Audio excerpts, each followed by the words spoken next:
Hi అండి, welcome to మాయా రుచులు. ఈరోజు రెసిపీ వచ్చేసి ఎంతో టేస్టీగా ఉంటే మటన్ కర్రీ అండి. ఎలా ప్రిపేర్ చేసుకోవాలో ఈరోజు వీడియోలో చూసేద్దాం. ముందుగా స్టవ్ మీద గిన్నె పెట్టుకొని దానిలోకి 2 టేబుల్ స్పూన్ ఆయిల్ వేసుకొని ఆయిల్ హీట్ అయ్యాక దానిలోకి 2 ఉల్లిపాయలు 2 పచ్చిమిర్చి కట్ చేసుకొని వేసుకోవాలి. అవి కూడా ఫ్రై అయ్యాక శుభ్రంగా కడిగి పెట్టుకున్న 1/2 kg మటన్ వేసుకోవాలి. మటన్ వేసుకున్నాక ఒకసారి బాగా మిక్స్ చేసుకొని మూత పెట్టుకొని మటన్ని మగ్గించుకోవాలి.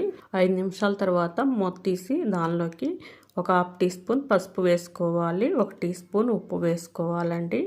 వేసుకొని గంటితో ఒకసారి బాగా మిక్స్ చేసుకొని మళ్ళీ మూత పెట్టుకొని మగ్గించుకోవాలి. వాటర్ ఇంకిపోయేంత వరకు మళ్ళీ మగ్గించుకోవాలండి. మూత పెట్టుకొని 5 నిమిషాల తర్వాత మూత తీసి చూస్తే వాటర్ అంతా ఇంకిపోతుంది.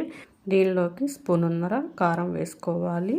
ఒకసారి గంటితో మిక్స్ చేసుకొని 2 నిమిషాలు మగ్గిన తర్వాత మళ్ళీ దీనిలోకి 2 టీ స్పూన్లు జింజర్ గార్లిక్ పేస్ట్ వేసుకోవాలి. వేసుకొని గంటితో బాగా మిక్స్ చేసుకోవాలి. కారం పచ్చివాసన పోయేంత వరకు మగ్గించుకున్నాక దీనిలోకి కూర బాగా ఉడకడానికి తగినన్ని వాటర్ పోసుకొని గంటితో ఒకసారి బాగా మిక్స్ చేసుకొని దీనిలోకి ఇప్పుడు తగినంత ఉప్పు కూడా వేసుకొని మూత పెట్టుకొని ఉడికించుకోవాలండి.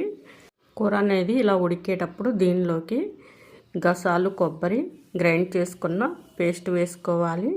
2 టీ స్పూన్లు గసాలు 1 ఇంచి కొబ్బరి ముక్క అండి. బాగా గ్రైండ్ చేసుకొని కర్రీలో వేసుకోవాలి. వేసుకొని ఒకసారి గంటితో బాగా మిక్స్ చేసుకొని మళ్ళీ మూత పెట్టుకొని ఉడికించుకోవాలి. వాటర్ అంతా దగ్గరికి ఎగిరిపోయేంత వరకు ఉడికించుకోవాలి.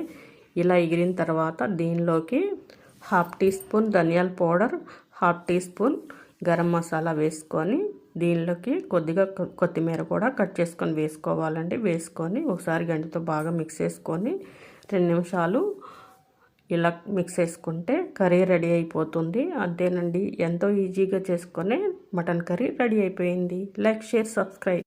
హాయ్ అండి, వెల్కమ్ టు మాయా రుచులు. ఈరోజు రెసిపీ వచ్చేసి ఎంతో టేస్టీగా ఉంటే మటన్ కర్రీ అండి. ఎలా ప్రిపేర్ చేసుకోవాలో ఈరోజు వీడియోలో చూసేద్దాం. ముందుగా స్టవ్ మీద గిన్నె పెట్టుకొని దానిలోకి 2 టేబుల్ స్పూన్ ఆయిల్ వేసుకొని ఆయిల్ హీట్ అయ్యాక దానిలోకి 2 ఉల్లిపాయలు 2 పచ్చిమిర్చి కట్ చేసుకొని వేసుకోవాలి. అవి కూడా ఫ్రై అయ్యాక శుభ్రంగా కడిగి పెట్టుకున్న 1/2 kg మటన్ వేసుకోవాలి. మటన్ వేసుకున్నాక ఒకసారి బాగా మిక్స్ చేసుకొని మూత పెట్టుకొని మటన్ని మగ్గించుకోవాలి. 5 నిమిషాల తర్వాత మూత తీసి దానిలోకి ఒక 1/2 టీ స్పూన్ పసుపు వేసుకోవాలి. 1 టీ స్పూన్ ఉప్పు వేసుకోవాలండి. వేసుకొని గంటితో ఒకసారి బాగా మిక్స్ చేసుకొని మళ్ళీ మూత పెట్టుకొని మగ్గించుకోవాలి. వాటర్ ఇంకిపోయేంత వరకు మళ్ళీ మగ్గించుకోవాలండి. మూత పెట్టుకొని 5 నిమిషాల తర్వాత మూత తీసి చూస్తే